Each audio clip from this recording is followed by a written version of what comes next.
Welcome to Social Exploration. In this video, we'll be discussing about the organizational behavior, its definition, the objectives, elements, the contributing disciplines, and the models. So let's have a better understanding about organizational behavior. According to Fred Luthans, organizational behavior is directly concerned with the understanding, prediction, and control of human behavior in an organization. In a simple term, it is the study of human behavior in organizational settings, the interface between human behavior and the organization itself. In other words, organizational behavior is a study and application of knowledge about how people, individuals, and group act in an organization. There are various features which describe about the organizational behavior. By definition, a discipline is an accepted science that is based on theoretical foundation. But organizational behavior has a multidisciplinary orientation and is thus not based on scientific theoretical background. Therefore, it is a separate field of study rather than a discipline. Organizational behavior tries to integrate the relevant knowledge drawn from related disciplines like psychology, sociology, and anthropology to make them applicable for studying and analyzing organizational behavior. The basic line of difference between pure science and organizational behavior is that while the pure science is on fundamental research and the organizational behavior concentrates on the applied research. Thereby, organizational behavior involves both applied research and its application in organization analysis. So, it can be called as science as well as art.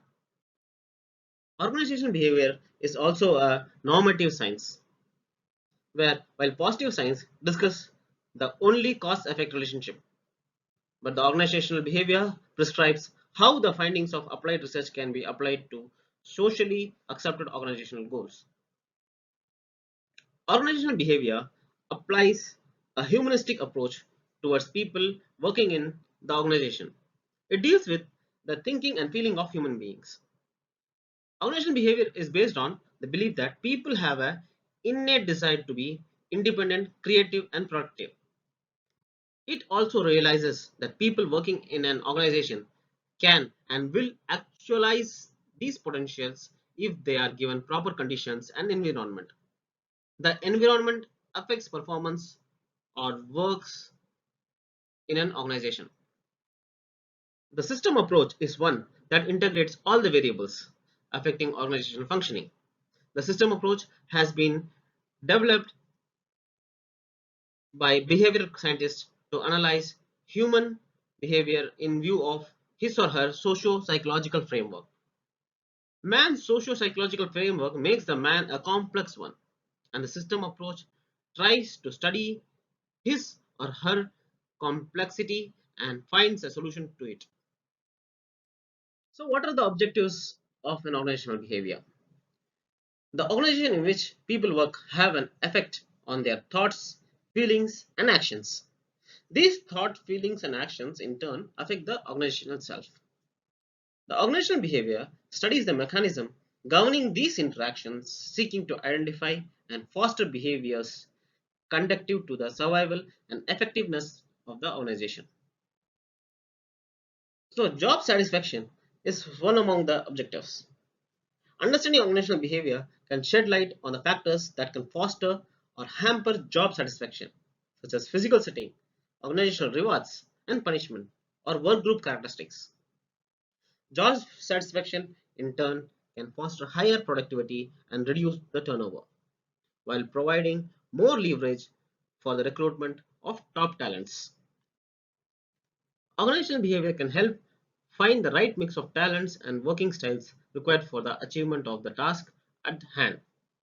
This can assist in deciding who to include in the team or task force, as well as in deciding who to promote to a leadership position or even the ideal profile for the new hires.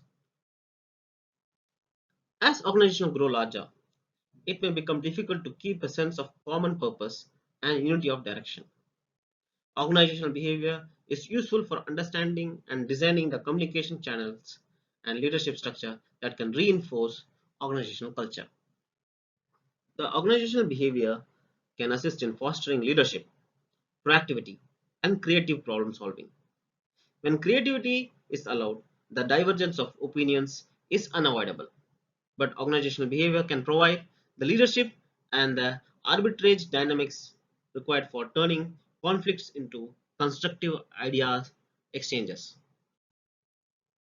Organizational behavior studies helps us understand why employees behave the way they do and also thereby predict how they are going to behave in the future.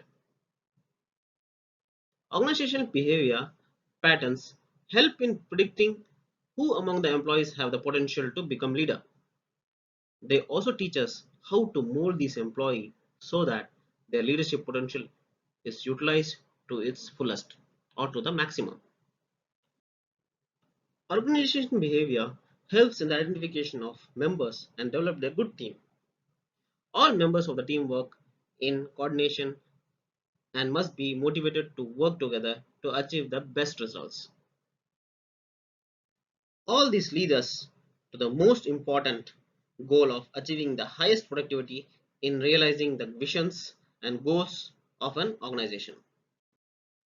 All the above objectives of organizational behavior shows that it is concerned with people within the organization, how they are interacting, what is the level of their satisfaction, the level of motivation, and find ways to improve it in a way that yields more productivity.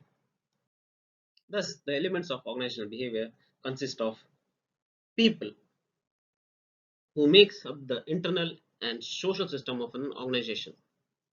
They consist of individuals and groups. Groups are dynamic and they work in organization to achieve their objectives.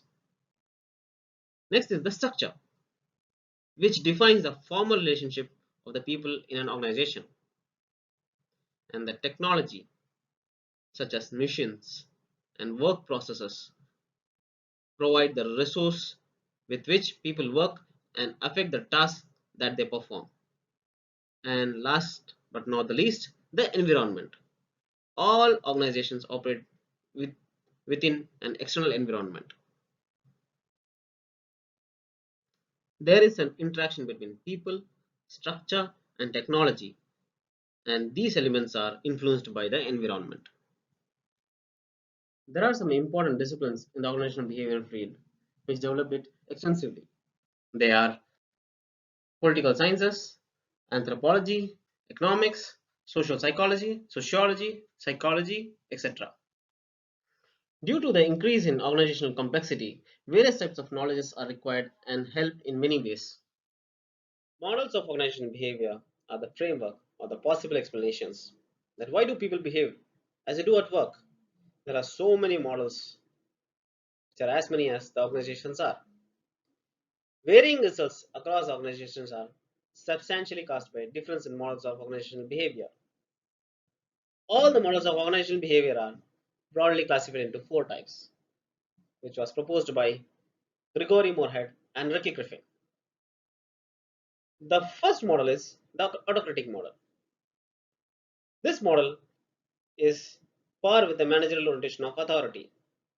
The employees, in turn, are oriented towards obedience and dependence on the boss. In the case of autocratic model, the managerial orientation is dictatorial. The managers exercise their command over the employees. The managers give orders, and employees have to obey the orders. Thus, the employees' orientation towards the managers and the bosses are obedience. Under autocratic condition, employees give higher performance either because of their achievement drive or their personal likings to the boss or because of some other factors. Next is the custodial model.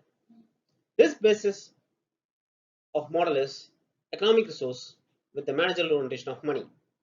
The employees in turn are oriented towards security and benefits and dependence on the organizations. The employee need that is met is security. The performance result is passive cooperation. In the custodial model, the employers introduce welfare programs to satisfy the security needs of the employees. Thus, the employee were very much attached to the organization in terms of security, and thus their output is increased. The basis of this model is partnership with the managerial orientation of teamwork. The next model is the supportive model. This basis of model is leadership with the managerial orientation of support. The employees in turn are oriented towards job performance and participation. The employees' need that is met is status and recognition. The supportive model is founded on leadership, not on money or authority. The last model is the collegial model. This is an extension of supportive model. As the literal meaning of the work, the college means a group of persons having the common purpose or the goal. The collegial model relates to a teamwork or a concept. The basic foundation of the collegial model lies on the management building a feeling of partnership with the employee. Under a collegial approach, employee feel that he is very much needed in the organization and is very much useful. They consider managers as joint contributors to organizational success rather than a boss. As per our discussion on organizational models, this diagram represents the differentiation between each and every model. As you can see here, the basis of each and every model, and because of that, what are all the implications? That is managerial orientation, employee psychological results, and employee needs are met, and the performance and the results. So it may be understood that collegial model is the best model, but as per McGregor's theory, it is not a best model or a last model, but it is the beginning of a new model.